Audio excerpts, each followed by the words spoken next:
परमात्म्याचं अज्ञान असलं की पोकळी होत असते. परमात्म्याचा अभाव वाटत असतो भाव असताना अज्ञानानं. आणि अभाव वाटला, अभाव वाटणं म्हणजे कमतरता आहे, उणीव आहे, मायनस आहे. म्हणून ब्रह्म प्लस आहे, माया अविद्या मायनस आहे, नकारात्मक आहे, मायनस आहे. म्हणून अविद्याच कमी, काय कमी असेल तर अज्ञान कमी. अज्ञान कमतरता कमी स्वरूप अज्ञान आहे. आणि त्या कमी स्वरूपातून मन निघले ते वासना आहे. अज्ञान म्हणजे असलेल्याचं ज्ञान नसणं, जे आहे त्याचं ज्ञान नसणं, याचं नाव अज्ञान. आणि अज्ञानाच्या पोटातून निघल्या त्या वासना, ते मन. आणि मनातून जे जे व्यवहार अभियुक्त झाले ते वासनेचे आहेत, ते मागण्याचे आहेत, ते कमतरतेचे आहेत. म्हणून केली आंधळी. म्हणून घेणाऱ्याची आंधळी वेगळी आणि देणाऱ्याची वेगळी. ध्यानाचा हात वेगळा आहे. असो आपला विषय विस्तीर्ण व्हायला. म्हणून कमतरता आहे, म्हणून तो जो मागायला लागलाय तर तो याला कसा देऊ शकत, याच्याकडे गुणी, याच्याकडे माग नाही ना. ध्यानात घ्या, याचकाकडे काय, याचकानं हाताचा द्रोण केलेला आहे साठवायसाठी, घेण्यासाठी. कारण त्याच्या मनाचा द्रोण झालेला आहे वासनेचा. आणि त्याचं कारण आहे त्याचा अज्ञानाचा द्रोण आहे. कारण अभाव, अभाव नाही पण अभाव जाणवायलाय. भावच आहे पण अभाव जाणवायलाय, हेच अज्ञान आहे. भावच असून अभाव, आभानानं अभाव.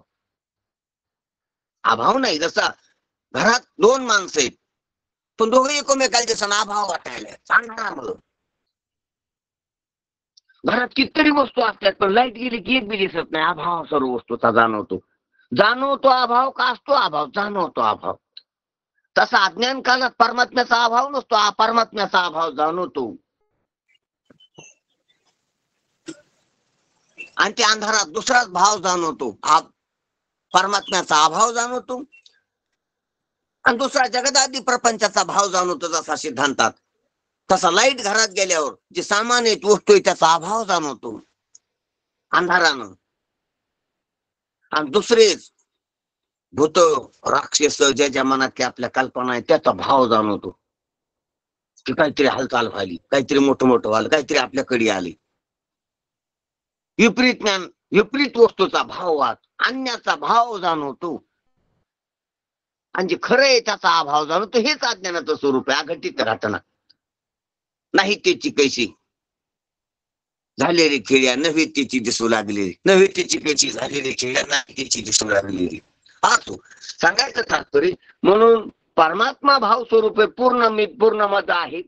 पण त्या परमात्म्याचं अज्ञान, परमात्म्याच्या अज्ञानातून वासना, वासनेमुळे याचकता हात पसरलेला आहे. मग असा जो आहे हे पार भिकारी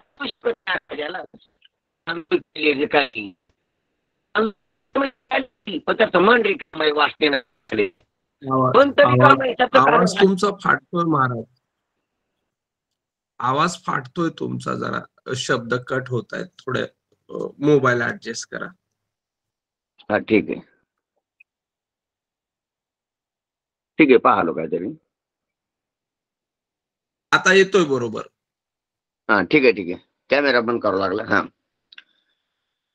हा काय सांगू लागलो मी, की त्या भिकाऱ्याचा हात का असा आहे, हात का पसरला, रिकामा असल्यामुळं.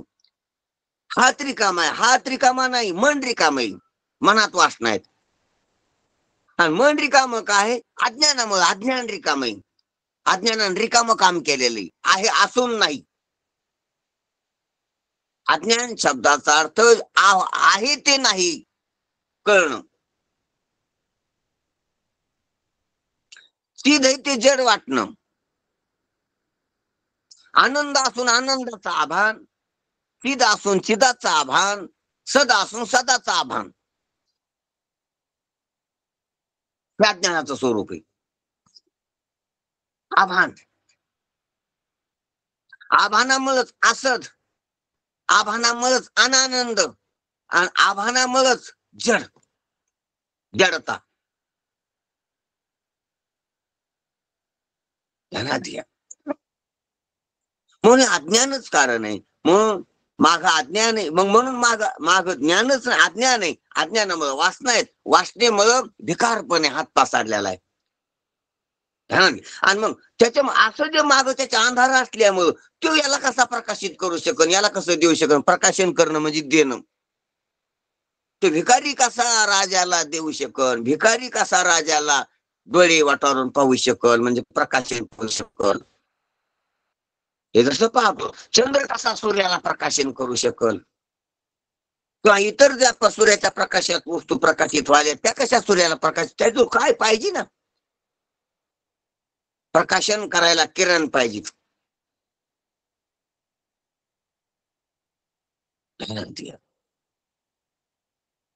किरणाला प्रकाशत्व पाहिजे माग, प्रकाशकाला माग अग्नित्व पाहिजे, ज्वलंतत्व पाहिजे पाहिजे. आणि ज्वलंतत्व असण्यासाठी माग सामान्य अग्नित्व पाहिजे. सामान्य अग्नित्व असल्याशिवाय ज्वलंत रूप नसते, ज्वलंत रूपाशिवाय प्रकाशकता नसती, प्रकाशकाशिवाय किरणता नसती, आणि किरणाशिवाय त्याचं प्रकाशन कसं होऊ शकल? की पाहिजे दगड आहे, दगडाकडे कुठं काय घ्या.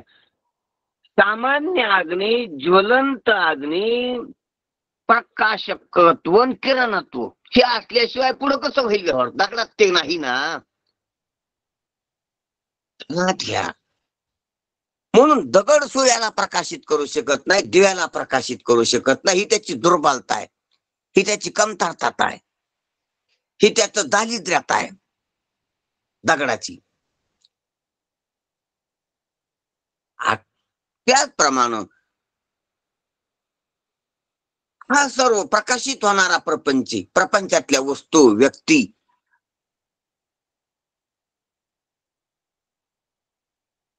अनेक वस्तू आहेत, पदार्थ आहेत, आणि अनेक व्यक्ती. त्या व्यक्तीपैकी एक दोनचे नाव घेतली तर, की वाणी, बुद्धी, मन आहे, त्या व्यक्ती आहेत काही. याच्यापैकी कोण परमात्म्याचं प्रकाशन करू शकल? नाही करू शकत. म्हणून तेने तो गिवशी सूर्य काही तेवी, ज्याप्रमाणे सूर्य याचं प्रकाशन करू शकत नाही, तेवी जेने तेजी वाचेशी वाच्य सुजे, ते वाचा प्रकाशी जे हे काय आहे? अजिबात नाही. किती पटवून दिलं महाराजानं. हा, म्हणून अशा रीतीनं महाराज सांगतात की अशा युक्ती लक्षात घेतल्यानं आपल्याला प्रपंचाचं अप्रकाशकत्व, प्रपंचाचं दुःखत्व, प्रपंचाचं अनेकत्व, इतकंच प्रपंचाचं अनित्यत्व, असारत्व, प्रपंचाचं असदत्व, प्रपंचाचं मिथ्यात्व, प्रपंचाचा अभाव, अत्यंत अभाव, ह्या गोष्टी आपल्याला विचार परत्वे अधिकार वाढून उंच विविध प्रखर करून पाहता येतात. असा प्रपंच पाहणारा म्हणजे मुक्त, आणि अगोदर जसा पाहत होता तसा पाहणारा म्हणजे बद्ध. प्रपंचाला असं पाहा, आहे असा प्रपंच असं पाहत नाहीत. दुःख बांधवडी आहे हा संसार, पहा आहे का नाही पहा. जड बांधवडी आहे हा संसार, आहे का नाही पहा. काही अनित्य आहे हा संसार पहा आहे का नाही, एक एक वस्तू पहा, एक एक कण पहा संसारातला. सार स्वरूप आहे हा संसार.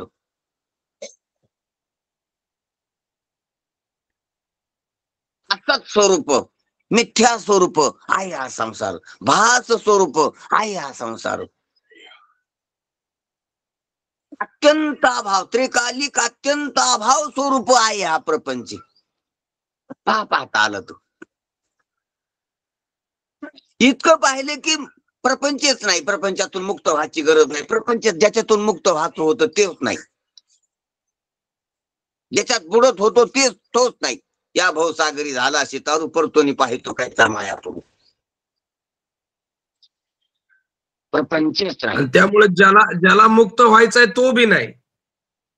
हा तो बरोबर आहे. मग हा प्रपंच जर मिथ्या आहे तर ज्याच्यातून मुक्त व्हायचं होतं तोच नाही, आणि ज्याला मुक्त व्हायचं होतं तो वेगळा नाही, मोक्षाहून तो वेगळा नाही. तो पहिलाच, हा जर पहिलाच प्रपंच खरा नाही तर तो पहिलाच बद्ध नाही. म्हणून मुक्त व्हायची वासना संपत असते, मुक्त होत नसतो. बंधनाची भ्रांती जात असते, बंधन निवृत्त होत नसते.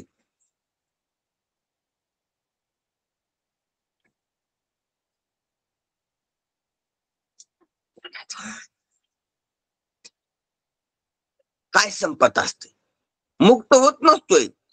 जी मुक्त होण्याची जी तळमळ वासना आहे ती शीतळ होत असते, शांत होत असते. ती लहर राहत नसते. अवघ्या झाल्या उर्मी एकमय. ह्याच्या मोक्षाची उर्मी कोणत्या असतात? मोक्षाला मोक्षाच्या परमात्मा प्राप्तीच्या दुःख निवृत्तीच्या त्या उर्मी राहत नसत्या.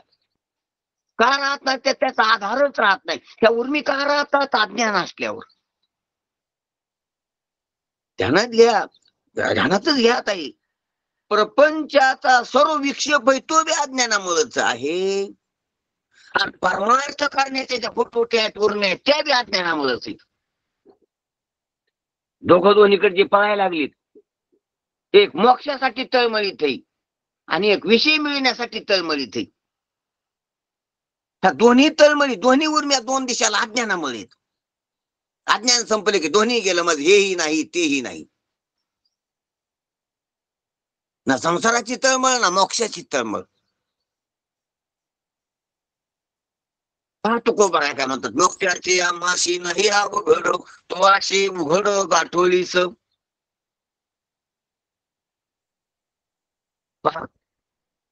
तुकाराम महाराजांना संसाराची तळमळ नाही पण मोक्षाची बी नाही म्हणते ते. आता अवघी चिंता वारली, पण संसारातली चिंता वारली, मोक्ष होईल का नाही होईल ही बी चिंता वारली. अवघी शब्दाचा अर्थ काय पहा. संत दर्शनी हा लाभ, पद्मनाभ जोडला. उजळले भाग्य आता आणि अवघी चिंता वारली. असो, म्हणून सांगायचं तात्पर्य अज्ञान असलं, हे पण अज्ञान असलं की अज्ञानात रजोगुण तमोगुण असला की संसारातल्या चिंता असतात. अज्ञान असावं, अज्ञानात सतोगुण असला की परमार्थाच्या चिंता असतात. काही मी उद्धार पावेन, काही कृपा करील नारायण असे सांगा तुम्ही संतजन. हे अज्ञान आणि सत्वगुण घेऊन उठलेल्यावर मी आहेत. आणि अज्ञान आणि तमोगुण असला की उठत्यात धरा पाळा मारा खुन बलात्कार. आणि अज्ञान आणि रजोगुण असला की पूर्ण व्यवहार असतो, राजकारण असते, बनावबाणी असतात, श्रीमंत होण्याच्या हौशी असतात, सत्ता संपत्ती सैन्य हे पाहिजे असते, मोठेपणा पाहिजे असतो, मोठं व्हायचं असते, स्पर्धात पडत होतो इहलोकातल्या परलोकातल्या स्पर्धेत. रजोगुण अज्ञान आणि रजोगुण असला मनुष्यात की तिकडे जातो. अज्ञान आणि तमगुण असला की राक्षस विध्वंसक आतंकवादी नक्षलवादी होतो. आणि अज्ञान आणि सत्वगुण असला की बहिरंग किंवा अंतरंगातल्या परमार्थाची त्याला चाळ असते. चिंता असते, कळमळ असते, प्रवृत्ती असते. प्रवृत्तीच आहे हे पहा, अज्ञान आणि गुण घेऊन प्रवृत्ती, गुणेश गुण वर्तनते, गुण घेऊन प्रवृत्ती असते. मग कोणता घेऊन कोणची, अज्ञान तर बेसिक एकच आहे, गुण कोणता आहे त्याच्यावर प्रवृत्ती वेगळी. प्रकाराचे तीन तो कामने केले जण. अज्ञान तर तेच आहे बुडात, परमात्माचा खाली तोच आहे आणि तो परमात्मा अज्ञानानं झाकलाय, आवरत झालाय. आणि त्या अज्ञानाची तीन कोंब आली, रज तम सत्व, आणि त्या तीन कोंबाप्रमाणे तीन प्रकारच्या प्रवृत्त्या निर्माण झाल्या. विध्वंसक प्रवृत्ती, संसाराची नॉर्मल प्रवृत्ती आणि परमार्थाची प्रवृत्ती. इकडे जर पाहिलं आपण तर निवृत्ती मार्ग, प्रवृत्ती मार्ग आणि प्रवृत्ती संसारी. संसारात प्रवृत्त असणारे तामस, परमार्थात संसारात प्रवृत्त असणारे म्हणजे कोणत्या निषेधात्मक संसारात प्रवृत्त असणारे ते तामस. विद्यात्मक विद्यात्मक संसारात प्रवृत्त असणारे ते राजस. हे झाले प्रवृत्त दोघी. आणि निवृत्तीसाठी प्रवृत्त झालेली ते सात्विक.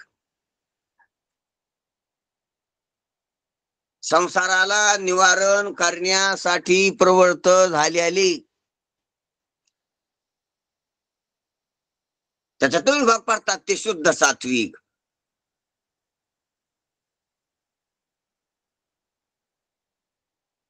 सगुण परमात्म्याला प्राप्त करण्यासाठी निघाले ते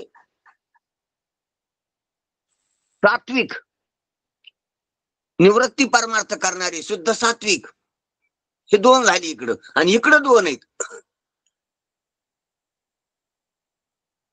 विधी मार्गानं संसार मिळवायला निघालेली राजस, आणि निषेधात्मक मार्गानं संसार मिळवायला निघालेली तामस. असो, म्हणून हे चार प्रकार होते त्या गुणागुणाची.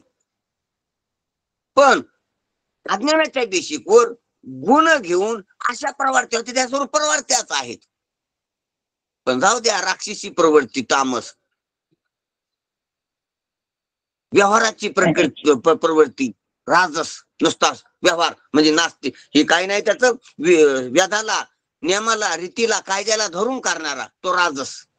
तामस नियम, कायदा, रीत सोडतो, लाच सोडतो, मर्यादा सोडतो. मर्यादा सर्व पाळून जो असतो तो राजस, पण व्यवहारातच पायड्याला बहिरंगा तिकडं. आणि सात्विक जो असतो तो सगुण देव, सगुण भक्ती, बहिरंग साधना याच्यात प्रवृत्त असतो. आणि जो शुद्ध सात्विक असतो तो अंतरंगातल्या परमार्थात मुमुक्षु होऊन उद्धाराची चिंता करतो, याला निवारण करण्याचं निवृत्ती मार्गावर. पण ही तरी एक तळमळच, ती तळमळ बी संपन्न ध्यानात घ्या. ती तळमळ बी संपन्न अवघ्या झाल्यावर मी एकमय. म्हणून मोक्ष होणं वेगळं, मोक्ष होणं नाही. ती तळमळ संपत्ती का, तिचा आधार तोडतो. का आधार तोडतो, तर ते नाहीच कळत, अत्यंत अभाव करतो. ज्याच्यातून मुक्त व्हायचं होतं तेच नाही, ज्याच्यामुळे बंधन वाटत होतं तेच नाही, म्हणून बंधनच नाही. बंधनची नाही ठावे, मुक्त काशिया म्हणावे, इथं म्हणावं लागते. का बंधन नाही ठावे, ज्याचं बंधन आहे ती वस्तू सत्य नाही. कशाचं बंधन आहे, जगाचं जगत सत्य नाही. कशाचं बंधन आहे, देहाचं देह सत्य नाही. कशाचं बंधन आहे, मनाचं मनच सत्य नाही. कल्पना आहे, वाया मन हे नाव. कशाचं बंध आहे, अहंकाराचं, ते अहंकार वस्तूच नाही. तो का म्हणे आता नाही अहंकार, झालो तदाकार नित्य शुद्ध. कुठं अहंकार, अहंकाराला कुठं अस्तित्व आहे, अहंकाराचं कुठं स्वरूप सिद्ध होते विचारानं पाहिलं. म्हणून अहंकाराधिकापासून तर पृथ्वी दगडा माती प्रपंचापर्यंत हे सर्व मिथ्या आहे, भास आहे, कल्पिले आलं, हे मीच कल्पिले आलं आहे. असं जर लक्षात आलं, पाहता आलं, तर बंधनच नाही. असो मग बंधन, मग अशी जी वस्तू आहे जी बंधनाला कारण नाही, जी मोक्षे स्वरूप नाही, अशी जी वस्तू आहे मिथ्या वस्तूच नाही, भास आहे, असं जर अधिष्ठानाचं नजर आल्यावर लक्षात आलं तर प्रपंचच नाही ही वस्तुस्थिती. पण असं लक्षात येत नाही, आलेलं नाही. मग असं लक्षात नाही येणंच अज्ञान आहे, आणि अज्ञानातून मग कोण्या प्रवृत्तीत पाळला, तामस का राजस का सात्विक का शुद्ध सात्विक, त्याच्यावर अवलंबून आहे. असो, पण सांगायचं तात्पर्य, युक्तीनं जर त्यानं प्रपंचाचं निरीक्षण केलं की प्रपंच कसा आहे, प्रपंच 4 जणाला दिसतो वेगवेगळा, 4 प्रवृत्त्या पाहिल्या आपण. तामसाला हाच प्रपंच दिसतोय, राक्षसाला नियमानं रीतीनं कायद्यानं व्यवहार करण्याला हाच प्रपंच दिसतोय वेगळा. सगुण भक्ती करणारा, बहिरंग साधना उपवास व्रत तीर्थ करणारा हाच प्रपंच दिसतो वेगळा. आणि मुमुक्षुला हा प्रपंच दिसतो वेगळा. प्रत्येकाच्या पाहण्याच्या वेगवेगळ्या दृष्ट्या आहेत. मुमुक्षूची दृष्टी बंधरूप म्हणून प्रपंचाला पाहते.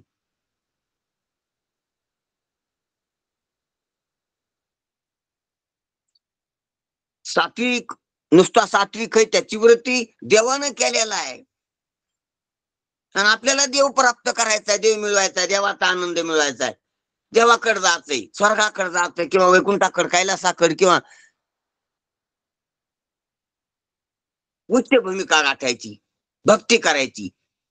अशा स्वरूपाचा प्रपंचाला हे साधन पाहत होतो. प्रपंचाला वाईट करायचं नाही, चांगलं करायचं, देवाचं भजन करायचं, भक्ती करायची, वाऱ्या करायच्या, तीर्थ करायचे, माळ घालायची, पुण्य संपादन करायचं, किंवा उपासना संपादन करायची, ध्यान करायचं देवाचं. यासाठी वेळ भेटलेला, यासाठी देव भेटलेला, असा प्रपंच त्याला दिसतो. आणि त्याचा रजोगुण खावायला, त्याला मोठं होण्यासाठी, राजा होण्यासाठी, श्रीमंत होण्यासाठी, माझ्याकडे लोकांना आकर्षित व्हावं यासाठी प्रपंच दिसतोय. प्रपंचात दुसऱ्याच्या डोक्यावर मी पाय द्यावा, सर्वांना मोठं व्हावं, सर्वांना उंच मीच असावा, इहलोकातलं परलोकातलं मला भेटावा, मला सर्वांना मानाव, माझ्या पुढे सर्वांना झुकाव, मला सर्वांना मुद्रा घालाव, माझे वाहवा व्हावं, माझे फोटो लागाव, माझे बॅनर असाव कुठे बी गाव, दुसऱ्या लोकांना माझी वाहवा कराव, जे जे कार कराव, जिंदाबाद म्हणाव. मी इकडे मुर्दा का असाना, पण लोकांना जिंदाबाद म्हणाव. देह समजतो तो मुर्दाच असतो, स्वतःला देहंकारी मुर्दाबाद असतो, पण तरी मला जिंदाबाद म्हणाव. लोकांना मला शेल्फ ओटला, माझ्या नावाचा, माझ्या गुणाचा, माझ्या रूपाचा, माझ्या फोटोचा, माझ्या कृतीचा, करणीचा. मी काही का भ्रष्टाचार करणं, पण चांगलं म्हणून माझी वाहवा व्हावं लोकात. अशा दुराशा रजोगुण खवळल्यावर होत असतात. वाईट वागून माझे चांगली वाहवा व्हावं, चांगला नसताना मला चांगलं म्हणावं, अवगुण असताना गुणवान म्हणावं, भ्रष्टाचारी असताना सदाचारी म्हणून मला लोकांनी वाहवा करावा, माझी इतिहासात माझं नाव जावं.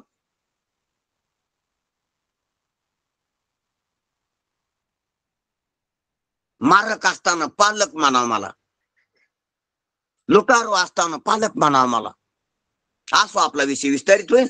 म्हणून अशा ज्या वासना आहेत, ह्या वासना निर्माण होत असतात रजोगुण असल्यावर, आणि त्याप्रमाणे व्यवहार चालत असतात. तसं जग दिसतं त्याला, त्या प्रकारच्या सातत्यानं जग ढाळलेलं असतंय. असा जग आहे, अशी मूस आहे जगाची, त्याला दिसती. आणि तामसाला ते वेगळीच दिसती. कसं बी करून मी जगाला वाकवीन, ताकदीनं, बुद्धीनं, युक्तीनं, भेदानं, कपटानं, कारस्थानानं पुढच्याला लकवीन, वाकवीन, संपत्तीला मिळवीन, लोकायला झुकवीन, त्रस्त करीन लोकायला, मग कळन खुणा करीन, मारामाऱ्या करीन, घर पेटवून देईन लोकांची, मग कळन त्यांना, त्यांचा विध्वंस करीन, त्यांचा व्यवहार नीट होऊ द्यायचा नाही लोकांचा, मग लोक मला मानतील, मग कसे माझ्या पुढे झुकतील. आता विध्वंसक विचार अशा प्रकारची तमोगुणानं. तमोगुणात परवर्ती असो, आपला विषय विस्तारितच झाला असतो, पण असो अशा प्रकारची जी वेगवेगळ्या प्रकारचं जग दिसतंय ते जग तसं दिसतंय तसं नसतंय. म्हणून आपण युक्तिपरयुक्तीनं हा तमोगुण आहे, हा रजोगुण आहे, हा तमोगुण राक्षसी, हा रजोगुण व्यवहारातला पायड्याला आहे, व्यवहारातला आहे, व्यावहारिक दर्जा मिळवून देणार आहे, व्यवहारात मोठा ठरविणार आहे, व्यवहारात मोठं व्हासाठी प्रयत्नरत आहे. हा सत्वगुण आहे, हा बहिरंग साधनं, हा ईश्वराची भक्ती, हे पुण्य संपादन किंवा उपासना याच्यात पडतो हा सत्वगुणाचा.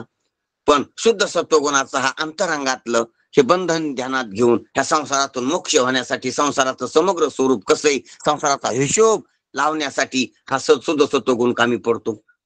पण शुद्ध सत्वगुण बी माझं स्वरूप नाही. शुद्ध सत्वानं जसा संसार दिसला तसा बी संसार नाही. संसार बंध स्वरूप बी नाही, दुःख स्वरूप बी नाही, सुख स्वरूप तर नाहीच नाही.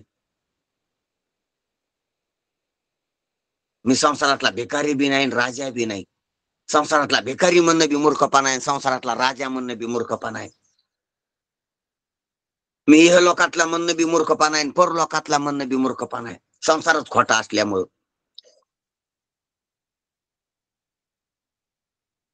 मी या अवस्थेतला म्हणणं बी खोटेपणा आहे, त्या अवस्थेतला मी म्हणणं खोटेपणा आहे, अवस्थाच खोट्या असल्यामुळं, मनच खोटा असल्यामुळं. मी ना कोणाचा, ना कोण्या देशाचा,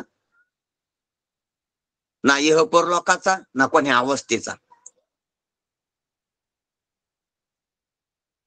उगच मी तसा नसताना तसा मानित होतो. काहीच मी नव्हे, कोण्या गावीचा, एकला ठाईचा ठाई एक, नाही जात कोठे येत फिरून या, अवघेची वाया विन बोल. नाही आम्हा जावे मरावे लागत, आहो अखंडित जैसी तैसी.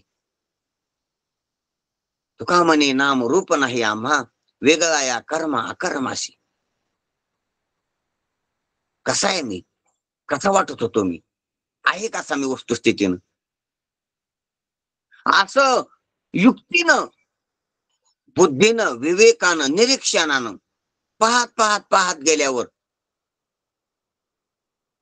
चुकल्याला चुकून पाहावा, बिनचुकतेकड पाहत पाहत पाहत पाहत चाला. निरखित निरखित गेली हो, पाहे तो तन्मय झाली हो. करा निरीक्षण तमोगुणाचं, करा निरीक्षण रजोगुणाचं, करा निरीक्षण सत्वगुणाचं, करा निरीक्षण सत्वगुणाचं. निरीक्षण करा तमोगुणाचं, राक्षसी प्रवृत्ती ध्यानात घ्या, होती आपलीच. निरीक्षण करा रजोगुणाचं, राजकीय प्रवृत्ती होती आपलीच रजोगुणाची. निरीक्षण करा सत्वगुणाचं, बहिरंग प्रवृत्ती होती आपली साधनात. हे केल्यानं पुण्य होईल, ते केल्यानं पुण्य होईल, दान द्यावं का, यज्ञ करावं का, धर्म करावं का, तीर्थ करावं का, उद्यापन करावं का, व्रत करावं, जप करावं का, तप करावं, होती प्रवृत्ती आपलीच ती बहिरंग प्रवृत्ती, परमार्थातली बहिरंग प्रवृत्ती. पुन्हा निरीक्षण करा शुद्ध सत्वगुणाचं, हा ग्रंथ पाहावा का, तो ग्रंथ पाहावा, न्याय घटित पाहावा, कोणता गुरु करावा, कोणत्या संप्रदायात जावा.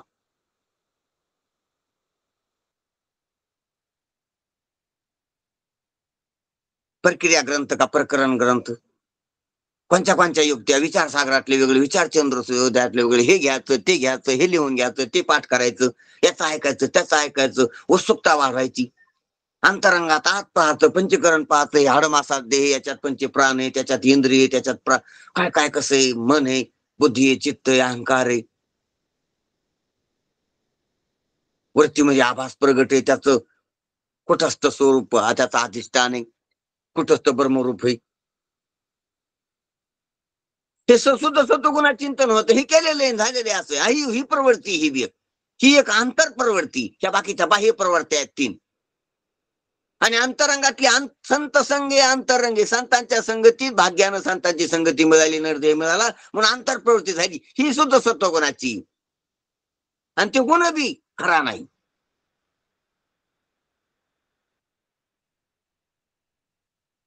असा मी खरा आहे माझ्या ठिकाणी, संसार तर खरा नाही,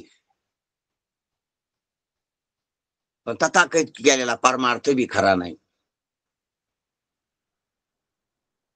माझ्या ठिकाणी राक्षसी प्रवृत्ती तर नाही, राजकीय प्रवृत्ती तर नाही, धार्मिक प्रवृत्ती तर नाही, आध्यात्मिक प्रवृत्ती म्हणते ती सुद्धा माझ्या ठिकाणी कल्पित आहे.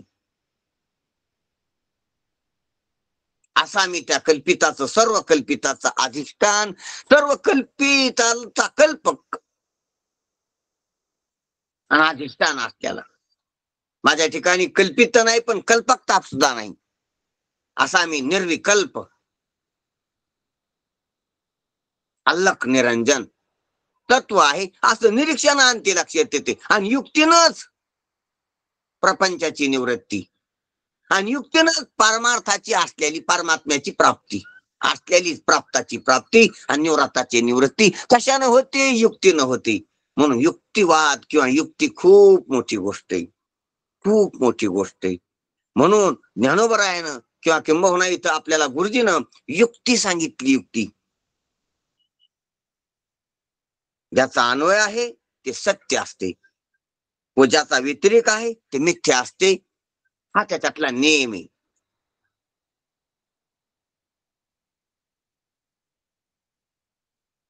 जे संकुचित आहे ते खोटं, जे व्यापक आहे ते खरं.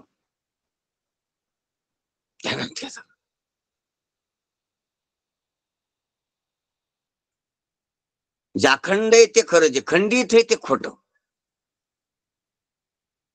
जे व्याप्य आहे ते खोटं, जे व्यापक आहे ते खरं.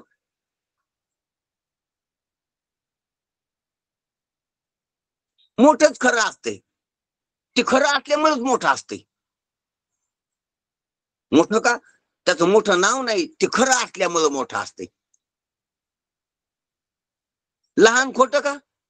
ते खोटं असल्यामुळेच लहान असते, ते कधीच मोठं होऊ शकत नाही. म्हणून जग परमात्म्यावर मोठं होऊ शकत नाही. ते खोटं आहे, ते लहानच असणार.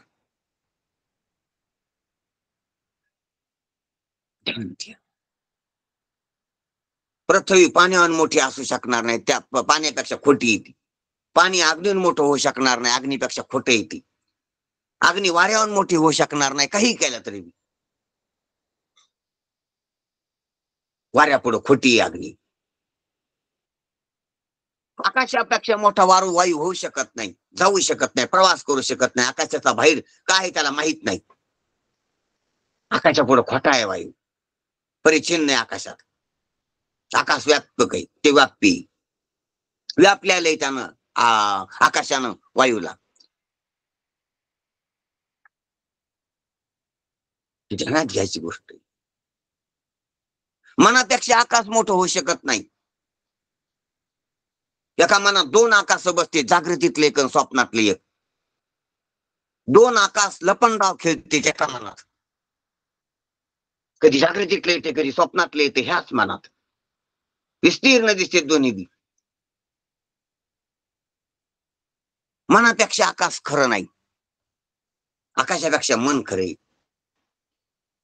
मन किती जरी मोठं असलं, दोन आकाशाला व्यापून असलं, ना द्या तरी मन नेहमी नाही सुसुप्तीत ते लीन होते. जागृती स्वप्नातच ते उद्भूत असते. सुसुप्तीमध्ये नसतंच ते, सुसुप्तीमय होऊन जातं. सुसुप्तीच असते ती. आणि एरबी इकडे असलं तरी सुसुप्तीच असते. मनच नाही, सुसुप्तीच आहे सर्व. सुसुप्ती पण मन खरं नाही. आणि सुसुप्ती म्हणजे काय? अविद्या. सुसुप्ती म्हणजे काय? अज्ञान. अज्ञान स्वतः नशी, ज्ञानापुढे अज्ञान खरं नाही कधीच. तसं एवढं मोठं दोन आकाश पेलणार, पोटात घेणार मन सुसुप्तीत नगण्य हे नाही, असे हिशोबात धरण्यासारखं नाही. मन एवढं मोठं दोन आकाश ज्याच्या पोटात बसतेत, सर्व व्यवहार, सर्व जीवत्व ज्याच्या पोटात आहे, त्या मनाच्या, ते मन सुसुप्तीत नाही, नगण्य. तुमच्या ओंजळीतला अंधार खोलीत सोडला, नगण्य. किती अंधार होता एखाद्या गुहेत खोलीत, आणि तुम्ही ओंजळीतला आणला आणि तिथं सोडला कुठे सापडा त्याला. तसा मन म्हणजे ओंजळीतला अंधार आहे, आणि अविद्या म्हणजे गुहेतला, महामोहा गुहेतला अंधार, असं कल्पना करा. आकाशातला अंधार.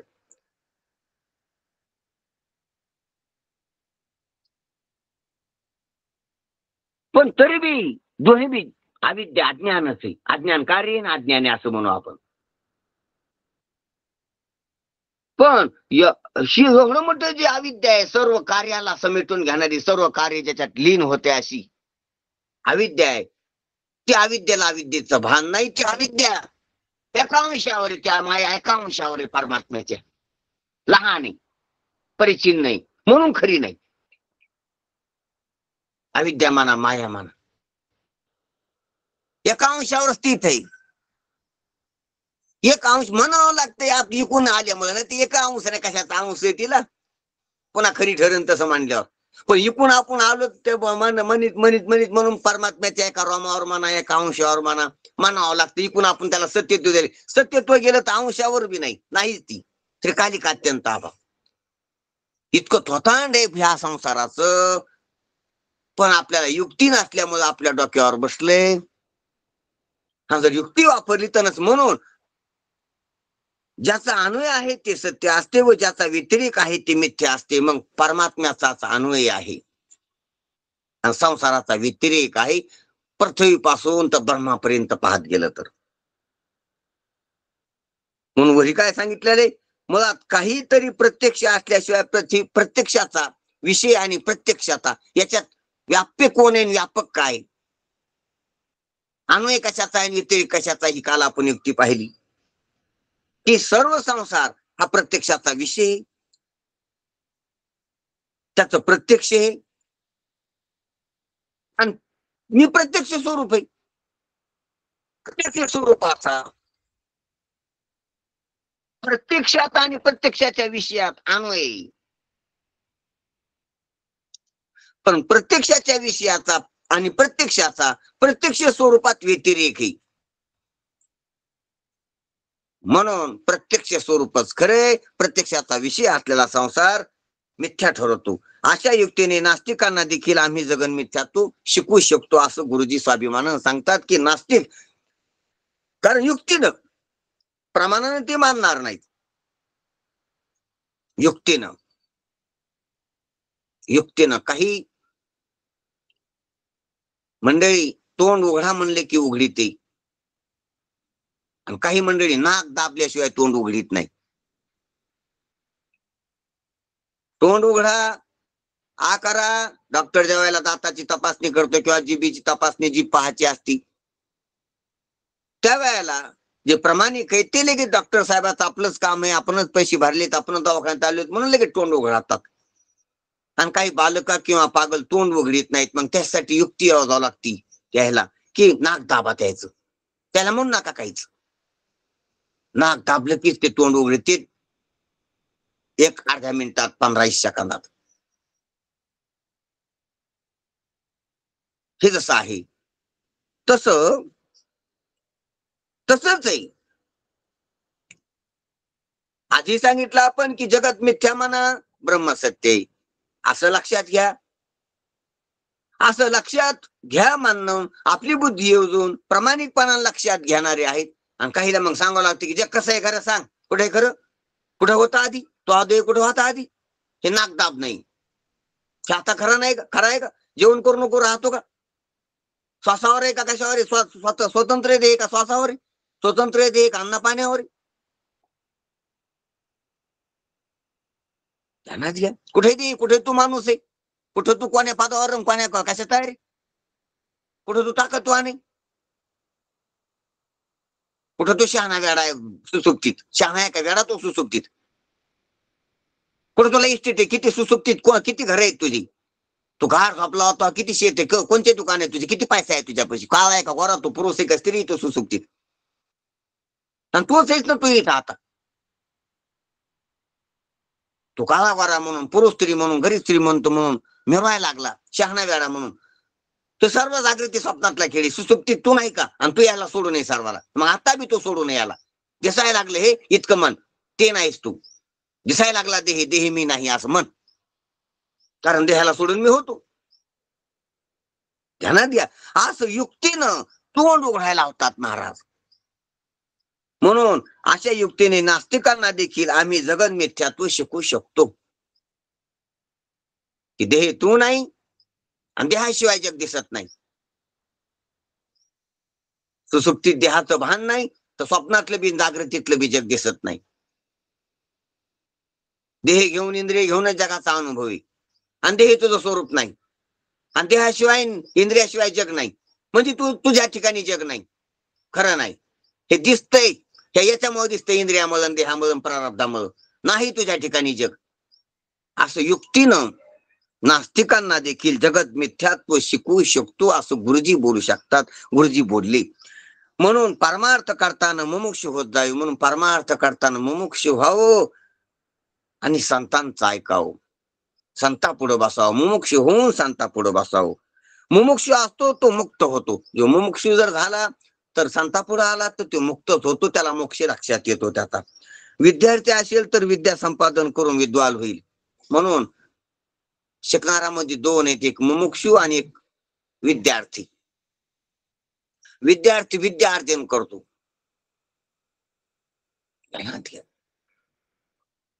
तो जिज्ञासा असते त्याची. घे काय ते काय, जग कसं आहे, देव कसा आहे, मन कसं आहे, हे शास्त्रात कसं आहे, त्या शास्त्रात कसं आहे, जिज्ञासा निर्माण होती त्याला.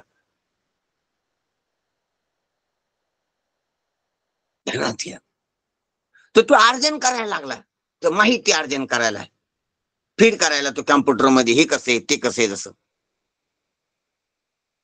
याला काय म्हणते त्याला काय म्हणते, याचं काय नाव आहे त्याचं काय नाव आहे, ह्या अवस्थेला काय म्हणते त्या अवस्थेला काय म्हणते, तो गोळाबिरीत करीत असतो. तो विद्यार्थी. मोक्षासाठी श्रवण करणारा, चिंतन करणारा मुमुक्षु, आणि माहितीसाठी श्रवण करणारा, वाचन करणारा, लिखाण करणारा तो विद्यार्थी.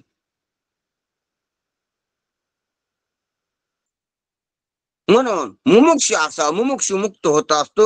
विद्यार्थी विद्या अर्जन करून संपादन करून विद्वान होत असतो. लोकात मिळत असतो की मला हे मला माहिती, ते शास्त्र हो वाचन झालेले माझं, सांगू शकतो मी, पाठ घेऊ शकतो त्याची. विद्यार्थी तो. जो माल आहे तो गिऱ्हाईक पाहिजे त्याला. दुकानदार आहे तो. त्यानं दुकान मानले त्या विद्येचं. म्हणजे सांगायचं तात्पर्य तो मुक्त होईल असं नाही.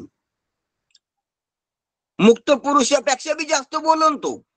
जास्त लोक मानतील त्याला, जास्त शिष्य होतील त्याची त्या भाडक्याकडे पाहून.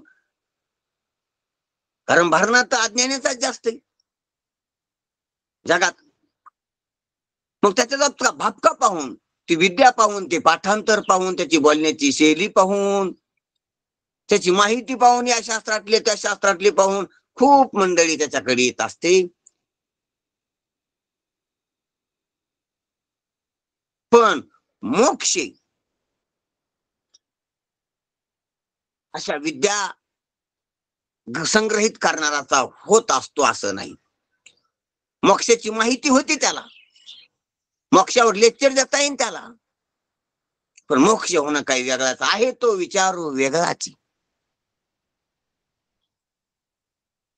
पुराण सांगशी तरी पुराण कच्ची होशी, खूप सांगितलेले महाराजांनी. म्हणून मुमुक्षु असतो तो मुक्त होतो. विद्यार्थी असेल तर विद्या संपादन करून विद्वान होईल, पण मुक्त होणार नाही. म्हणून तर दादानी आळंदीला आश्रम काढला तेव्हा त्याचे नाव साधक आश्रम ठेवले. पहा, दादा म्हणजे विनायक महाराज साखरे, गुरुवरी आपल्या गुरुजींचे गुरु असणारे विनायक महाराज साखरे, त्यांच्याबद्दल गुरुजी इथं शब्द घेऊन बोलतात की त्यांनी ज्या वेळेला आळंदीमध्ये आपला लोकोपकारार्थ एक ठिकाण निर्माण केलं आणि तिथं आलेल्या साधकाला ह्या तत्वज्ञानाची सुविधा केली आणि त्या आश्रमाचं नाव त्यांनी साधक आश्रम ठेवलं. साधकासाठी असलेला आश्रम. मुक्त होण्याकरिता जो जागा त्या साधक आश्रम म्हणावे, मुक्त होण्यासाठी जी जागा आहे, जे ठिकाण आहे, त्याला साधक आश्रम म्हणावे. म्हणून जे असन ते एखाद्या झाडाखाली असल, एखादी पर्णकुटी बांधलेली असल, एखादी रूम काढलेली असल, तर ती साधक आश्रम आहे. तेच ना, हे तर बहिरंगातले. अरे हा साधक आश्रम आहे. हा 3.5 हाताचा देह, तिथं सुसज्ज व्यवस्था आहे, हा साधकाचा आश्रम आहे. हाच आश्रम आहे. 2 पाय 2 हात, धड शिर, याच्यात इंद्रिय फिट आहेत, प्राण फिट आहेत, कर्मेंद्रिय ज्ञानेंद्रिय कार्यरत आहेत, वृत्ती सर्व सुसज्ज तापमान आहे, जितकं पाहिजे तितकं लेवल आहे तापमानाची, व्यवस्थित आहे, आरोग्याची छाया आहे, बल आहे, बुद्धी, सद्बुद्धी. आश्रम हे आश्रमात राहा, हा आश्रम आहे, साधकाचा आश्रम आहे, साधक याच्यातच आहे. हे सर्व साधक मनुष्य दे साधक आश्रमात आहे सर्व. पण साधक आश्रमात साधकच राहतेत का काही बाधक येते ते पहा. साधकाचा आश्रम आहे हा. साधकानं बांधलेला आश्रम वेगळा, साधकाचा आश्रम देवानं बांधलेला वेगळा. देवानं साधक आश्रमच बांधलाय. आता साधकानं बी त्याला अनुकूल साधक आश्रम करावं, ते केला विनायक दादा मोक्षासाठी सुविधा म्हणून. पुन्हा बाहेरचा आश्रम तो, कारण ह्या आश्रमाला जसा कंपाऊंड वाला असतो घराला, बाहेरून करावाच लागतो. घर एवढं मोठं करावाच लागतो थोडाफार सुविधा राहण्यासाठी. त्याप्रमाणे त्या आश्रमाला पुन्हा एक आश्रम करावा लागतो. मग तो पर्णकुटीचा करा, एखाद्या गुहेचा करा. मला सांगितलेले ना की आश्रमाशी स्थान कोपी गुहा, आश्रमाला ठिकाण कोपी, एखादी करा कोपट किंवा गुहा किंवा घर करा, काही बिघडत नाही, काही बी करा. सुखे बांधा, धावलारी माड्या घरी असं तुकाराम महाराजांनी दिलेली. पण त्याच्यात अडकू नका, त्याच्यात अडकले त्याच्यात मोठं व्हाले, याचा मोठा आश्रम का माझा आमचा मोठा आश्रम, आमची संस्था मोठी का त्याची संस्था मोठी, याच्यात किती विद्यार्थी आहेत, आमच्या संस्थेत किती, आमची 3 तळाची संस्था आहे, तुमची किती तळाची, आमच्या संस्थेत अशाच्या सुविधा, आमच्या संस्थेत रोज बुंदी खालाय, आमच्या संस्थेला एवढी वर्गणी मिळाली, सरकारकडून इतकं मिळालं, आमची संस्था मोठी झाली, आमची धर्मशाळा मोठी, आमचा आश्रम मोठा आहे, तुमचा लहान आहे. आमचे कीर्तनकार लोकांना हसवायलीत, आमच्या कीर्तनकारला एवढे पैसे द्यालीत लोक, आमच्या संस्थेत इतके भागवतकार झाली, इतके रामायणाचार्य झाली, आमची महाराजले मेट झाली, आमच्या महाराजाला पुरस्कार भेटला, आमच्या महाराजाला पगारी सुरू झाल्या सरकारच्या कलावंताच्या, आमच्या महाराजाचे का मंत्री आमदार खासदार कीर्तन घ्यालीत, आमची संस्था लय मोठी झाली, तुमची संस्था लहान आहे, आमची संस्था मोठी, आमच्या संस्थेचे महाराष्ट्राच्या बाहेर देशाच्या बाहेर कार्यक्रम व्हाले. हा, ही स्पर्धात पडली. मग तो संसार झाला, मग आसामातला संसार, संस्थेचा संसार, धर्मशाळेचा संसार, मंदिराचा संसार होत असतो. मुक्त होण्याकरिता जी जागा त्या साधक आश्रम म्हणावी, तेव्हा आपण परमार्थात पडतो, तेव्हा मुमुक्षु होऊन पडावे, तो मुक्त होतो. म्हणून परमार्थात करताना नाकात वारं शिरू देऊ नये.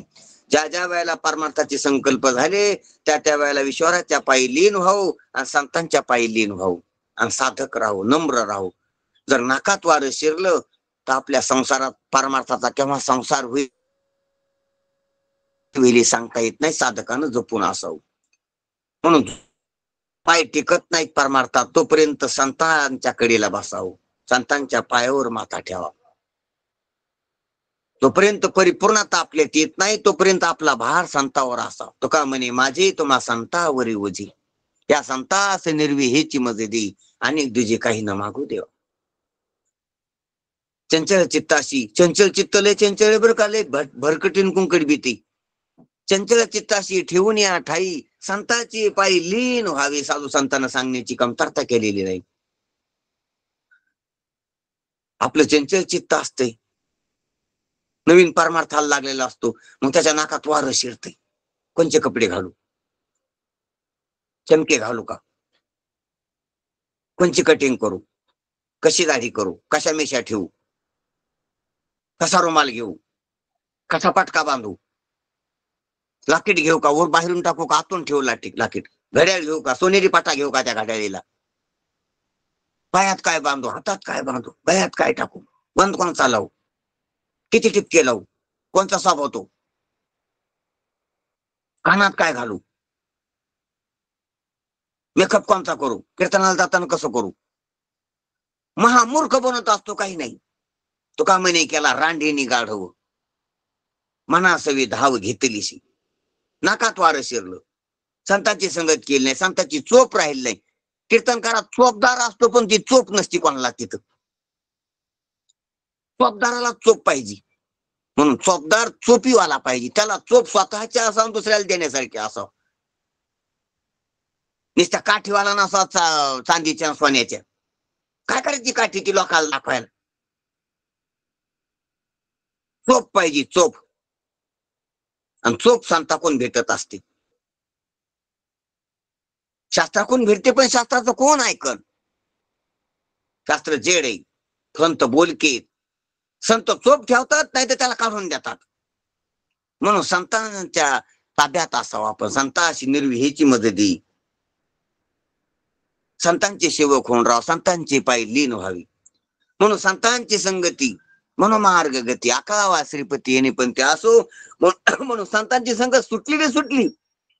आणि संत नसलेल्या, संत मानलेल्या संतांची संगत धरली तर नाकात वारं शिरून संसारच होत असतो, संसारच वाढत असतो. संस्थेच्या नावानं, धर्मशाळेच्या नावानं, आश्रमाच्या नावानं, दिंडीच्या नावानं, मंदिराच्या नावानं, परमार्थाच्या नावानं संसारच वाढत असतो. संसारच. अनाचार, पाप, भ्रष्टाचार, कप्त, कारस्थान, लोटामारा, खोनापर्यंत जाते. खटले असते त्याची. असो तो आपला विषय नाही. तर म्हणून महाराज सांगायचे तर की विद्यार्थी होऊन पाडला तर तो विद्वान होईल, पण विद्वत्तेत न्यून अधिकपणा असल्यामुळे लाजविता येते, पण मुक्तीमध्ये लाजविता येत नाही. आता इथं फरक सांगायचे की मुमुक्षु होऊन पारमार्थात पाडला तर तो मुक्त होत असतो, आणि विद्यार्थी होऊन पाडला तर तो विद्वान होईल. मग MA, त्यानं BA केलं, कोणी PhD केली, कोणी पाठ केलं इतकं, कोणाला तितकं पदवी भेटली, कोणी हे पदावर 108 आहेत, 1008 आहेत.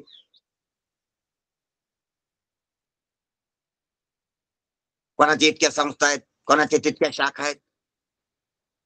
त्या संस्थेमध्ये कोणी अध्यक्ष आहे, कोणी उपाध्यक्ष आहे, कोणी कोषाध्यक्ष आहे, कोणी कार्यवाहक आहे, कोणी सदस्यच आहे, कोणाला सदस्यत्व भेटलं नाही. न्यून अधिकता. कोणाची इतकं पाठ आहे, कोणाला कमी पाठ आहे. कोणी इतके शास्त्र शिकलं त्याला इतकं, कोणी PhD भेटली, कोणाला भेटली नाही, कोणाला डॉक्टरकी भेटली, कोणाला भेटली नाही. कोणी संस्कृत मध्ये इतकं केले, कोणी प्राकृत मध्ये इतकं केले. काहीच राहिले, काहीच झालं नाही. काहीला 0 मार्क पडले, काहीला 100 पडली 100 पैकी, काही फेल झाली. ध्यानात घ्या रे, 100 मार्क वाला बी फेल होतोय संतांच्या परीक्षेत. सर्व शास्त्र पाठ केलेला बी फेल होतोय संतांच्या.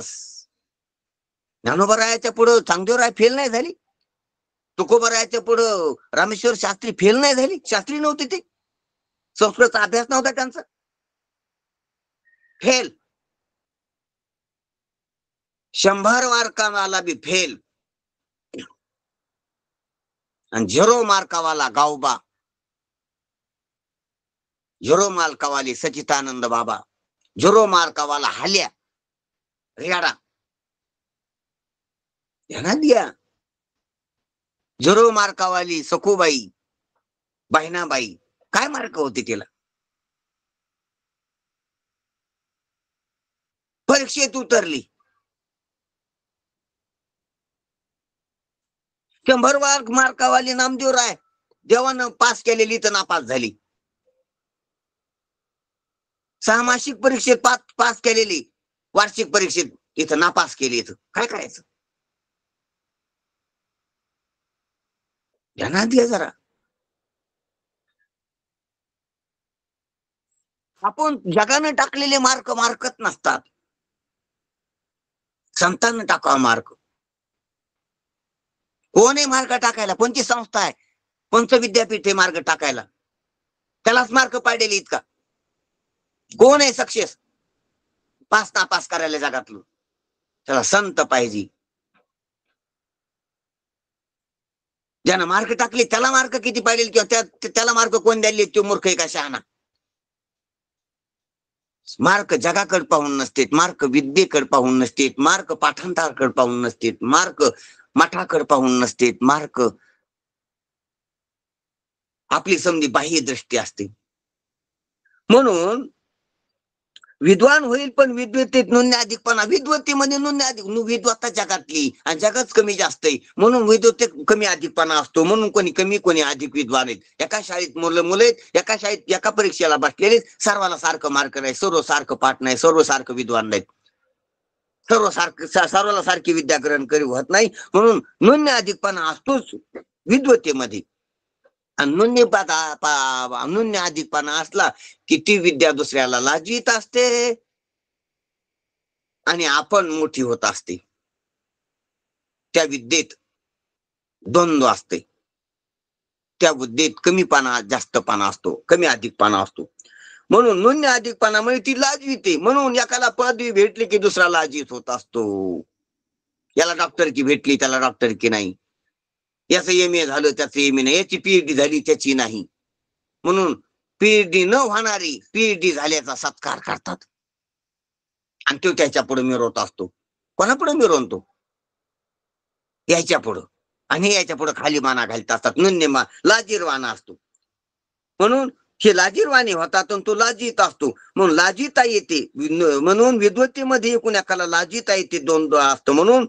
पण मुक्तीमध्ये लाजिता येत नाही. कोणी मुक्त झाला तर त्याच्या पुढे कोणी लाजित, कारण त्याची मुक्ती दुसऱ्याला कळत नाही.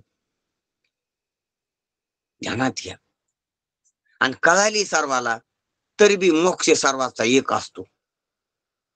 मोक्षामध्ये व्यवहारातला भेद नसतो मोक्षात. म्हणून मोक्षामध्ये लाजिता येत नाही. का लाजिता येत नाही? तर त्याला वाटतं मी मुक्त आहे, ते बी मुक्तच आहे, फक्त लक्षात घेतलं नाही, कळालं नाही.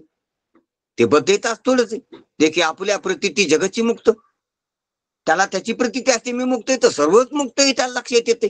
म्हणून ते कोणाला लाजवीत नाही की मी मुक्त झालो, कोणाला ताण नाही मारित तो की मी मुक्त झालो तुम्ही बद्ध आहेत, मी शहाणा झालो तुम्ही मूर्ख, असं म्हणत असला तो बी मूर्खच आहे. मी झालो म्हणे तो काहीच नाही. म्हणून मुक्तीमध्ये लाजिता येत नाही, विद्युतीमध्ये कोणी एकाला लाजिता येते, कमी अधिक लेखता येते, स्पर्धा करता येते. मोक्षामध्ये स्पर्धा नाही, कारण मोक्ष अद्वैतात असतो.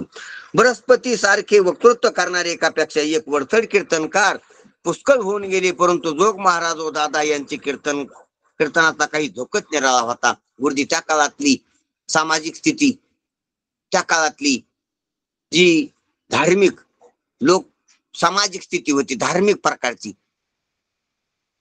सांप्रदायिक लोकांची अवस्था होती. त्या काळातली परिस्थिती सांगतात की अनेक कीर्तनकार, प्रवचनकार, रामायणाचारी, मृदंगाचारी, गायनाचारी, भागवताचारी होऊन गेली, परंतु जोग महाराज व साक्रे महाराज म्हणजे हे दादा विनायक महाराज साक्रे आणि जोग महाराज विष्णू महाराज जोग यांचे कीर्तनाचा काही झोकच निराळा होता. याची कीर्तनकारचे आधारस्तंभ सांगितले, त्या काळातल्या सामाजिक त्या पारमार्थिक स्थितीचं वर्णन केलं. त्या काळातल्या परमार्थ करणाऱ्या सर्व मंडळीपैकी या दोन माणसाला ज्ञानोबा गुरुजी मानतात. यांचा काही कीर्तनाचा रोख झोक, दिशा, बोलण्याची शैली, प्रखरता, अनुभव काही वेगळाच होता. दादांची बोलण्याची भाषाच वेगळी, सहज ओघवती भाषा, स्पष्ट, सोपी, सर्वांना सोपी वाटा, आपली वाटा, आणि उंचीत उंचाईत चंद्र सूर्य ठेंगणे होते नाशी, आणि सोपी तर कोणाला बी कळ नाशी. दादांची बोलण्याची भाषाच वेगळी आणि जोग महाराजांची आयटच वेगळी. जोग महाराजांना त्यांच्या भूमिकेत, त्यांच्या आयटीत, त्यांच्या शैलीत बोलाव. त्याच्या बोलण्याची जी काही ठेवण होती ती वेगळी होती जोग महाराजाच्या. आणि दादाच्या बोलण्याचं जे काही स्पष्टता होती, प्रभाव होता, प्रकाश होता, उज्ज्वलता होती, प्रखरता होती, त्याच्यात विवेक, वैराग्याची सहजता होती, ती काही वेगळीच. असे असूनही दादा म्हणाले काशीला ज्ञानेश्वर दादा बरोबर असे असूनही दादा म्हणाले काशीला श्री ज्ञानेश्वर महाराज पालखी सोहळ्याबरोबर गेलो तेव्हा रस्त्यात एका विद्वानाने माझ्या बरोबर शास्त्रार्थ करून मला लाजविली. पहा दादा, म्हणजे पहा जी खरे संत महात्मे ही विद्वत्तेचं सुद्धा निरर्थकत्व, नश्वरत्व, मिथ्यात्व लक्षात आणून देण्यासाठी आपल्या शिष्याला कसं सांगतात. गुरुजी म्हणले त्या असे दादा असताना देखील एक बार दादा मला म्हणले होते की काशीला आम्ही ज्या वेळेला ज्ञानोबरायाच्या पालखी सोहळा घेऊन गेलो त्यावेळेला रस्त्याच्या एका गावामध्ये आम्ही ज्या वेळेला थांबलो तिथे एका विद्वानानं, जो शास्त्री पंडित संस्कृत प्राकृतचा अभ्यासू आसन विद्वान तो, तर त्या विद्वानानं माझ्या संग शास्त्रार्थ केला आणि मला अडविलं. मला बोलता नाही आलं त्याच्या पुढं. माझ्या बरोबर शास्त्रार्थ करून मला लाजविलं. मला चुप बसावं लागलं त्याच्या पुढं. पहा, ती विद्या आहे, बोलणं आहे, ती विद्या आहे. म्हणून कोण किती बोलतो त्याला कुठं एखादा पोरगा आणू शकतो. ध्यानात घ्या, ध्यानात. म्हणून विद्या कुठं किती माजन आणि कोणापुढं लाजन हे सांगता येत नाही. ती जगदांपाती. पाठांतरवाला किती मोठा होईल आणि एखादबार त्याचं किती चुकन हे सांगता येत नाही. कारण जगदांपाती, विद्वता जगदांपाती. जगातला भार नाही, जगातलं फीड केलेले अनेक माहिती. म्हणून दादा म्हणले की मला त्यानं शास्त्रार्थ करून हरविलं, मला लाजविले चाकर. चूक बसावं लागलं. पहा अष्टवक्र, तो आधी कोण होता, किती त्यानं माणसं बंदीत काढले. तो बंदी पण वाकडा तिकडा एक मुलगा, साधारण राहणारा, साधारण घरातला, कुटुंबातला, ना कोण्या आश्रमात शिकलेला, ना कोण्या गुरुकडे गेलेला, साधारण. पण तो आला आणि तो त्याच संग शास्त्रार्थ करावा लागला त्या बंदीला.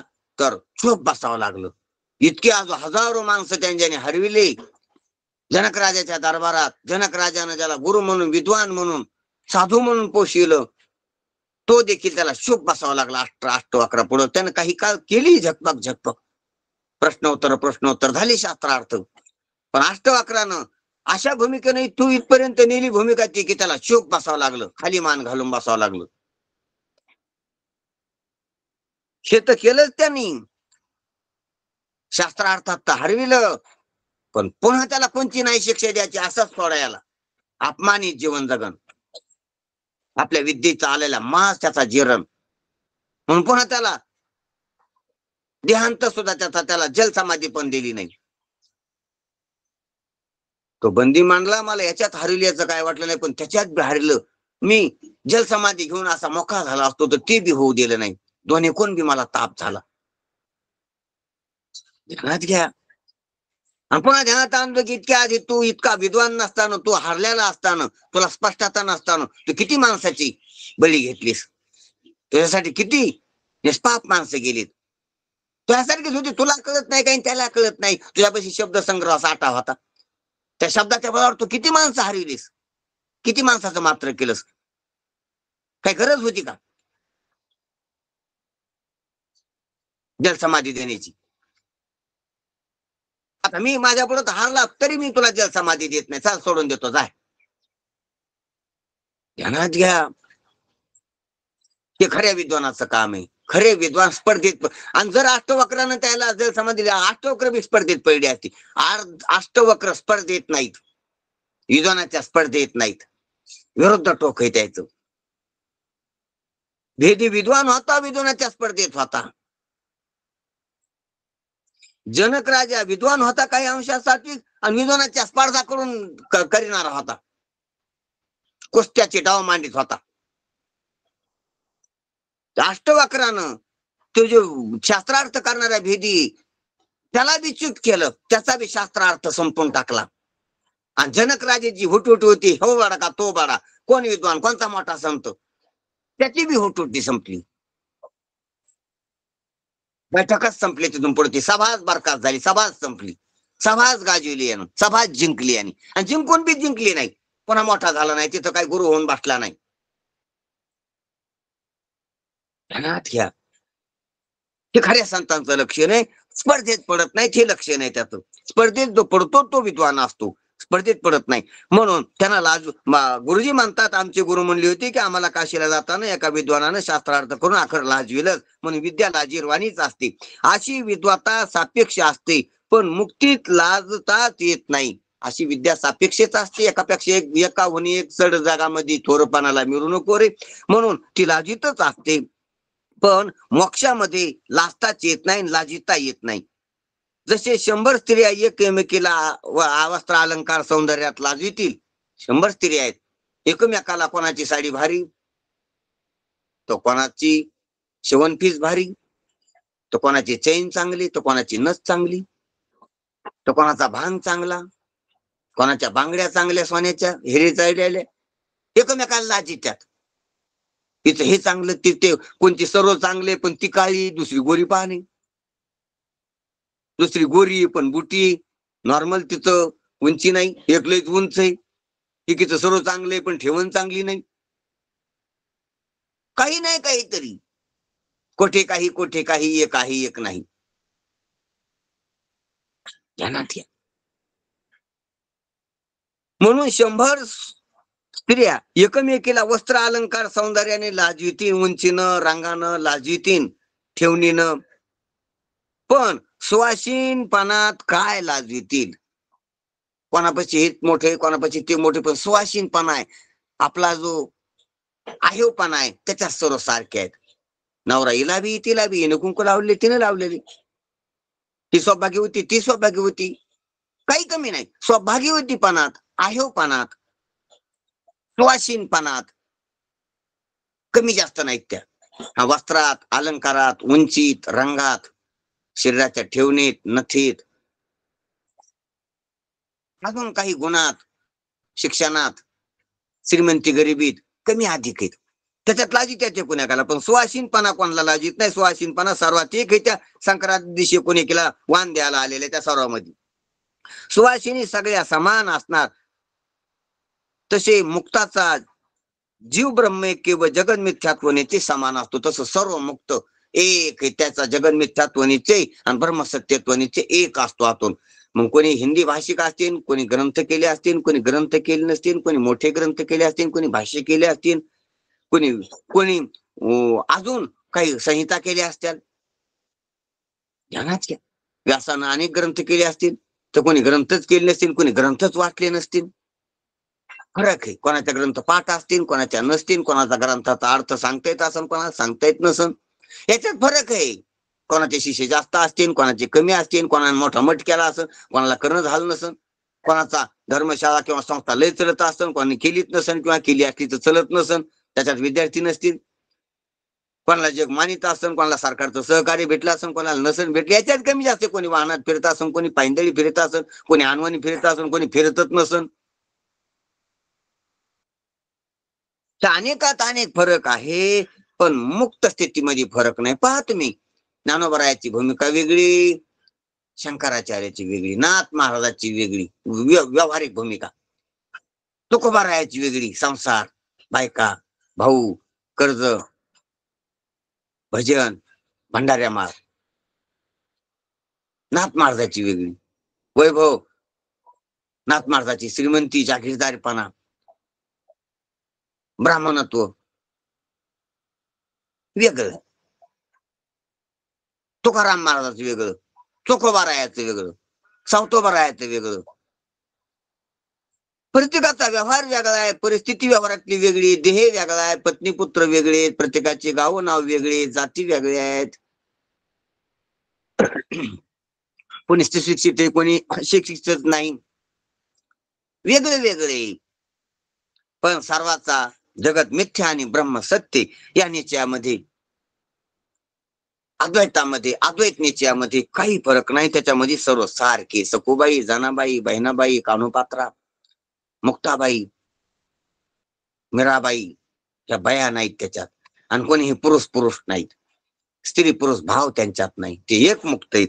म्हणून सार गोष्ट प्रत्येक इंद्रिय, मन, बुद्धी ही आपापल्या उपाधीप्रमाणे परमात्मा प्रकाश घेऊन पंचविषयाचे प्रकाशन करतात. ती मन, बुद्धी, इंद्रिय परमात्म्याला प्रकाशन करू शकत नाहीत. ही या ओवीतली सार गोष्ट आहे. शेवट झाला. या ओवीमध्ये ज्ञानोबाराय सांगायला लागलीत किंवा गुरुजी आपल्याला सांगायलेत, महात्मे आपल्याला सांगायला लागलीत की प्रत्येक इंद्रिय, मन आणि बुद्धी हे तिन्ही प्रत्येक आपापल्या उपाधीप्रमाणे परमात्मा प्रकाश घेऊन पंचविषयाचे प्रकाशन करतात. आपापल्या उपाधीप्रमाणे परमात्म्याचा प्रकाश घेऊन. ध्यानात घेऊ. आवाज याला का? 1 मिनिटच. येतोय येतोय. मला फोन आल्यामुळे ते कटलं होतं. ठीक आहे. हा ठीक. हा काय सांगू लागलो मी की हे मन, बुद्धी आणि इंद्रिय आपापल्या उपाधीप्रमाणे त्याची जशी स्थिती आहे त्याप्रमाणे परमात्म्याचा प्रकाश घेतात. आता कसा घेतात पहा. बुद्धी परमात्म्याचा विकारी प्रकाश साक्षात घेते म्हणून तिथे विवेक होतोय. बुद्धीकडून उष्णा प्रकाश मन घेते म्हणून तिथं वासना, संकल्प, विकल्प होतात आणि त्याप्रमाणे तर्क होतात आणि तिथून पुढचा त्याचा प्रकाश तसा चालतो. आणि मनाकडून उष्णा प्रकाश इंद्रिय घेतात म्हणून ते फक्त विषय, प्रमेय, भूत फक्त पाहू शकतात. त्या प्रकार म्हणजे पुढं पुढं पुढं पुढं प्रकाश कसा आला आपापल्या उपाधीप्रमाणे, आपापल्या स्थितीप्रमाणे. बुद्धी ही साक्षात चित प्रकाश घेते म्हणून तिचा दर्जा मोठा आहे. विवेक होतो तिथं, साधन आहे ते मुख्य. मन त्याच्या खालचा घेते, त्याच्या कोण आल्याला, आणि मना कोण आल्याला इंद्रिय घेते असं म्हणू आपण. म्हणून इंद्रियानं फक्त विषयाचं प्रकाशन, विषयाचं ज्ञान, मनानं 5 विषयाचं ज्ञान होऊन पुन्हा स्मृती ज्ञान मनाकडे आहे, संकल्प विकल्प मनाकडे आहेत, सुख दुःख मनात होतात. म्हणजे जास्त दर्जा मोठा आहे त्याचा, व्याप्ती मोठी. आणि मनापेक्षा बी बुद्धीची व्याप्ती, ती मनाचं बी अवलोकन करते, इंद्रियाचे बी, प्राणाचा बी, कर्मेंद्रियाचा बी, देहाचा बी, जगाचा बी हिशोब मला बुद्धीत राहतो. बुद्धीत विवेकाचा प्रकाश आहे, दीप्ती, तेज आहे, बुद्धी प्रकाश आहे. त्याच्या कुवतीप्रमाणे प्रत्येक इंद्रिय, आता पाहिलं कर्मेंद्रियाकडलेच कमी आला प्रकाश, प्रवर्तन झाली त्या कामात. त्याच्यामध्ये म्हणलं तर बुद्धाकड खालून 1ला नंबर, शिष्णाकड 2रा नंबर, पायाकड 3रा नंबर, हाताकड 4था नंबर आणि वाणीकड 5वा नंबर लागतो. तिकून इकडे आलं तर नाकाकड 6वा नंबर, जिवेकड 7वा नंबर, डोळ्याकड 8वा नंबर, त्वचेकड 9वा नंबर, कानाकड 10वा नंबर. खालून वर आलो मोजीत मी. इकडून पाहिलं तर कानाकड 1ला नंबर इंद्रियाकडून खाली खाली खाली जा मोजीत. पुन्हा तिकडून कानाकडून पुढे गेलं तर मग मनाकड, मनाकडून पुढे गेलं तर बुद्धीकड, आणि बुद्धीकडून पलीकडे पाहिलं तर मग चित प्रकाश, विकारी चित प्रकाश, बुद्धीच्या पुढचा बुद्धी अधिष्ठान किंवा बुद्धीत प्रगट झालेला, बुद्धीत प्रगट झालेला चित्विकारी प्रकाश, आणि त्याचं अधिष्ठान असलेला निर्विकार प्रकाश, चित प्रकाश, निर्विकार चित प्रकाश. निर्विकार चित प्रकाश तो कुठं असतो? विकारी चित प्रकाश तो आभास जीव. चित प्रकाशानं प्रकाशित झालेली ती बुद्धी, चित प्रकाश आणि बुद्धीकडून घेतलेला प्रकाश ते मन.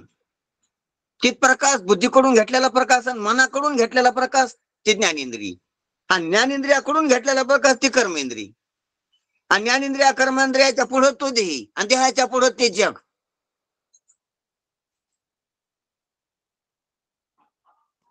पुढं पुढं पुढं पुढं जसा सूर्याच्या 1ल्या रांगेत बुद्ध आहे, त्याला जेवढा प्रखर प्रकाश आहे, त्याच्या पुढचा कोणता ग्रह आहे त्याला नाही, त्याच्या पुढचा पृथ्वी ग्रह आहे त्याला, त्याच्या पुढचा ग्रह प्लुटो नेपच्यूनला तर किती मंद प्रकाश जातो. ते आपल्या व्यवहारातला मी दृष्टांत द्यालो. पुढं पुढं पुढं पुढं त्याची गती, त्याचे दिवस रात्र, त्याचं वर्ष कितीतरी पृथ्वीवरली कितीतरी वर्षी होतात तरी वर्षी होत नाही प्लुटो नेपच्यूनचं, कारण लय लांब माल आहे त्याची पृथ्वी सूर्याभोवती फिरायला. सूर्याभोवती 1 वेळा आला म्हणजे 1 वर्ष होत असते ग्रहाचा, लय लांब येतात. आणि लय मंद प्रकाश तिकडं चंद्रासारखा प्रकाश पडतो प्लुटो नेपच्यूनवर. कारण खूप दूर आहे सूर्यापेक्षा वैज्ञानिक दृष्टांत. त्याप्रमाणे जो कुठं आता सही लांब दूर नाही पण व्यवहारात बोलावं लागतंय की कुटस्थ चिदाभास बुद्धी मन ज्ञानेंद्रिय कर्मेंद्रिय देह आणि जग. जग तर विषय देह तर विषय साधन रूपासून विषय देह जग निस्ता विषय इंद्रिय साधन रूपासून विषय कर्मेंद्रिय ज्ञानेंद्रिय प्राण. आता विषय तर आहेतच तिकडं आणि मागे तर साक्षीला सर्वच भाष्य विषय नाही असो. म्हणून अशा प्रकारचा आपापल्या कुवतीप्रमाणे आपापल्या उपाधीप्रमाणे परमात्मा प्रकाश घेऊन पंच विषयाचे प्रकाशन करते हे ज्ञानेंद्रिय. पंच विषयाची घेऊदेव क्रिया करतेच पंच विषयावर पंचभूतावर हे कर्मेंद्रिय ते प्रकाश घेऊनच. मन संकल्प किंवा वासना तर्क मन ते प्रकाश घेऊनच करते कुवतीप्रमाणे त्याच्या. आणि बुद्धी पण किती जरी केला तर ते परप्रकाशानं प्रकाशित आहेत. या बुद्धीनं या मनानं या इंद्रियानं त्याचं प्रकाशन कसं होईल परमात्म्याचं या वाणीनं. एक वाणीचं सांगण्यासाठी सर्वच भलाट सांगितलं गुरुजीनं आपल्याला. वाचा त्याचं प्रकाशन करू शकत नाही. शब्द सत चित आनंद हे शब्द आहेत. हे शब्द ही वाणी त्याचं परमात्म्याचं प्रकाशन करू शकत नाहीत. एवढंच आहे की या वाणीनं या शब्दानं परमात्म्याकडे जाण्याला जे प्रतिबंध आहे असं जड करू आणि अविद्या याची व्यावृत्ती करू शकते. म्हणून व्यावृत्तक आहे ध्यानात घ्या. सचितानंद हे शब्द व्यावृत्तक आहेत. त्याला पाहू शकत नाहीत प्रकाशक नाहीत व्यावृत्तक आहेत. अन्य व्यावृत्ती सिद्धू अन्य व्यावृत्ती अन्याची व्यावृत्ती करून सिद्ध करणारी आहेत. म्हणजे हे काय करीत नाहीत त्या परमात्म्याची प्रकाशन करू शकत नाहीत किंवा वाणी त्या परमात्म्याची वाचक होऊ शकत नाही. बुद्धी प्रकाशक होऊ शकत नाही आणि वाणी किंवा शब्द वाचक होऊ शकत नाहीत. कोणताच ग्रंथ परमात्म्याचं वाचन करू शकत नाही. परमात्म्याला वाच्य करू शकत नाही आणि वाचक होऊ शकत नाही स्वतः असो. म्हणून याप्रमाणे परमात्म्याला प्रकाशन करण्याची गरज नाही कारण परमात्मा स्वयंप्रकाश आहे. ती मन बुद्धी इंद्रिय परमात्म्याला प्रकाशन करू शकत नाहीत. हा या ओवीतला सारार्थ आहे. हा ओवीतला गर्भार्थ आहे. म्हणून अशा प्रमाणे दृष्टांत देऊन सिद्धांत महाराजांना आपल्याला पटवून दिलेला आहे. आता हीच गोष्ट अधिक स्पष्ट करून पुढच्या ओवीमध्ये सांगतील. खूप वेळ झालेला मी आता पाहिलं. आता आपण इथं थांबू. ठीक ठीक ठीक. हो महाराज. लय झालं तुम्ही पण माझ्यात बोलत जा असं नका.